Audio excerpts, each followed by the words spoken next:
Hey, hey, how is everybody doing? Coming to you live. My name is Sandra Hewlett, and coming to you live today from sunny Florida. If you are watching this live, drop me a comment about where you're watching from. If you are watching it on the replay, drop me a hashtag rewatch. And hey, I just sharing with you what I'm learning, living out loud, and I'm a wife, I'm a mom, I'm a meemaw, and I'm your friend, most importantly. So just sharing with you what I'm learning on my journey to a healthier me. And hey, Jane, thanks for watching. So what's the most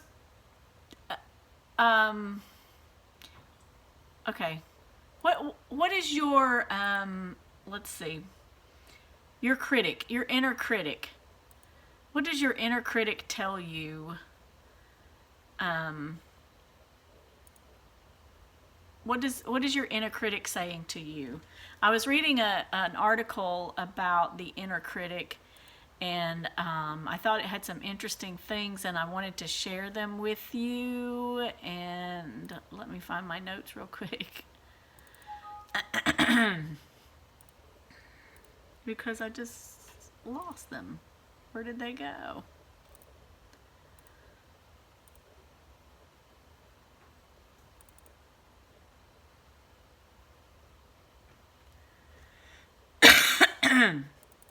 Excuse me.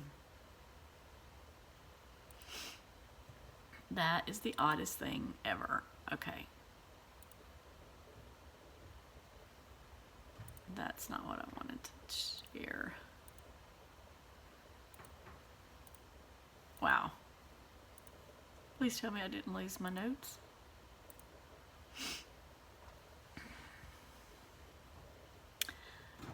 Yes, Jane. We all tell ourselves that, don't we? That we're not good enough or that we aren't worthy. I deal with the inner critic a lot. You know, sometimes the inner critic can be so harsh. So harsh on ourselves. Okay, so I'm just going to have to wing it because I've totally lost the notes that I had for this. Let's see if this is it. Nope, totally lost them. I guess I just nixed them all. Anyway, so psychologists tell us that one of the best things to do with our inner critic is, first of all, picture that critic. Picture that critic in our minds, and and if you can picture that person, hopefully it's not yourself that you picture someone else, and by doing that, that helps us to create some distance between who we are and the inner critic that we're hearing. And creating that distance also kind of helps us be able to listen with a little more objectivity than just to listen to whatever we hear in our heads. Also, another good tip that psychologists tell us is to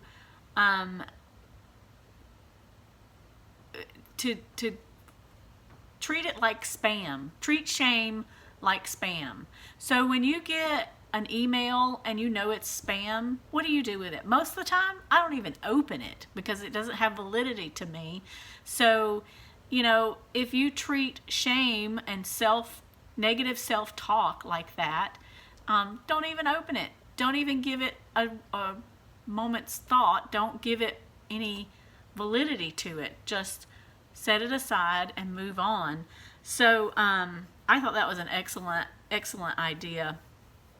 And also another thing is that, you know, Shakespeare says, what's in a name?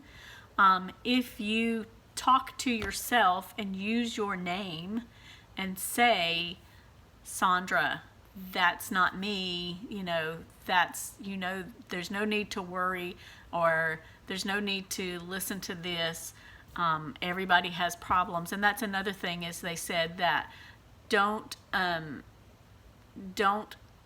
isolate yourself to think you're the only person that has these issues, because by doing that, you give yourself you eternalize, not internalize, eternalize what you're saying. So by giving validity to the shame, you sort of say, I'll never amount to anything, or I'll never do this, or, and that eternalizes it, and then that makes it that much more difficult to deal with. So, and also, I feel like by saying out loud, praying out loud, that helps us organize these things in our head. And a lot of times when we hear it out loud, things that we actually give validity to in our head, once we say them out loud, it's like they sound stupid.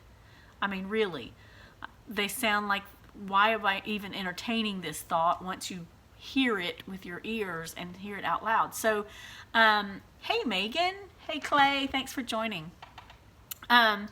So prayer and praying out loud, I think God knew this. God knows our internal workings and what we need.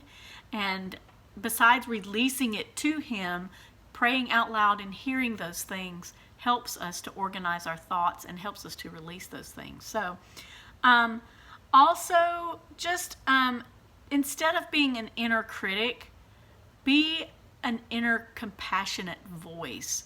I mean, a lot of times, really, would you talk to a friend the way that you talk to yourself sometimes? I wouldn't. Some of the things that I tell myself, I would never say out loud to another person, because that would be so cruel and harsh. But yet we say them to ourselves. Why? Why do we do that? So those are just some thoughts on the perspective of shame and criticizing ourselves, and just get rid of the inner critic. But I like the spammy one. I like the spammy idea. It's just spam. Toss it. Don't even open it up. Don't even entertain it and give it any validity.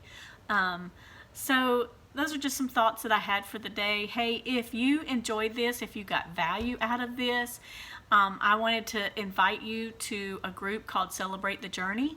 And in that group, what we do is celebrate the journey, not just the end goal, but celebrate our journey along the way, where you can receive support and encouragement and get ideas for help on your health journey. You will not be pressured to buy any products. It's just simply an encouragement group, and I'd love for you to join.